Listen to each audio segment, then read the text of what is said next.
Hey everyone. So, in lieu of our podcast this month, we decided that with this being the Advent season, we would take the time these next 4 weeks to basically share a little bit about what Advent is. There's 4 weeks to Advent, four different focuses in those weeks, and so Advent is basically means the expectation of something to come. In this season, it's the coming of Jesus Christ, the birth of Jesus that we celebrate at Christmas time. There's four things that we celebrate in this season: hope, peace, love, and joy. And so in these 4 weeks, we just want to kind of talk about those things. And so we challenged our church. We made this little sheet for them. We're going to actually put it on Facebook, so if anybody else wants it. But we challenged our church this month to read through the Christmas story each week, over and over, and each week explore a different theme. And so this week of Advent is hope, and that's the word that kicks off Advent, and you see it in the Christmas story. And so we're challenging you guys to look at that story, to see who are the people in it and where are they experiencing hope. Where do you see it happening there?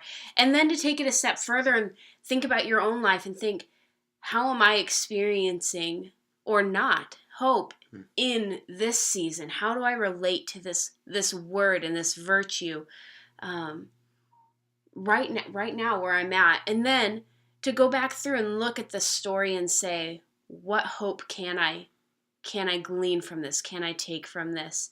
And then even taking it a step further, who can I share it with?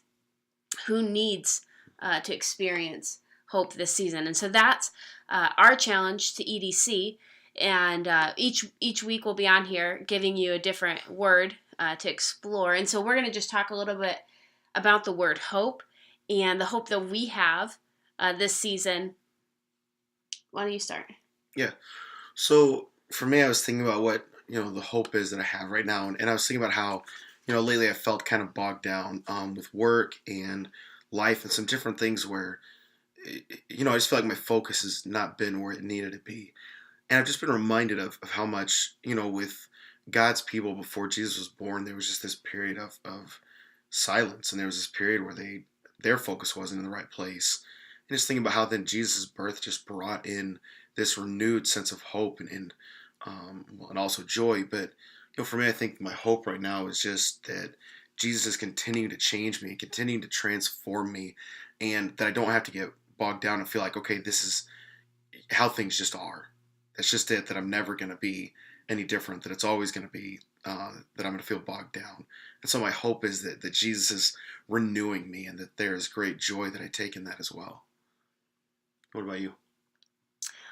Well, when I was thinking about hope, I was thinking sometimes hope, I was talking with actually a friend of mine the other day, and we were talking about how hope can actually be a scary thing.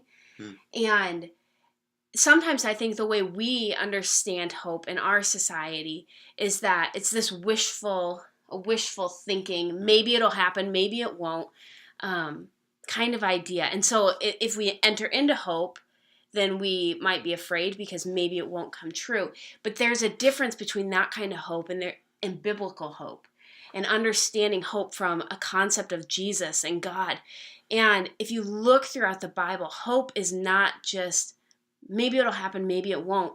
But when God's involved, it's a trust and it's an expectant, an expectation that God will be who he says he is and that God will follow through on the things that he says he'll do.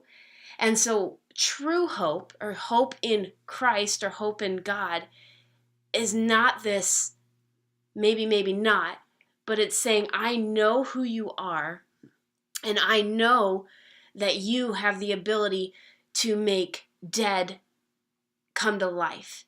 And I know that you have the ability to create something out of nothing. And I know that you have the ability to restore things that are lost.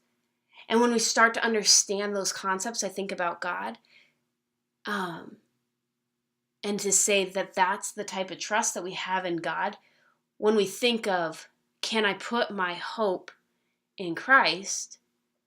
there's joy. It goes back to these other words. There's joy, there's peace, there's love in those things, because we know that our hope won't be met unfulfilled, but our hope will be met by somebody who is more than capable, more than able. And the verse that came to my mind as I was thinking about this concept is one of my favorite verses. It's from the book of Isaiah, chapter 40. It's a pretty popular verse. And it says, "Do you not know? Have you not heard?" Hang on, I'm going to actually read it because I don't want to mess it up. "Do you not know? Have you not heard? The Lord is the everlasting God, the creator of the ends of the earth." So think about that. The creator of the ends of the earth, the everlasting God. "He will not grow tired or weary. His understanding, nobody can fathom." Nobody can fathom his understanding, and he gives strength to the weary. He increases the power of the weak.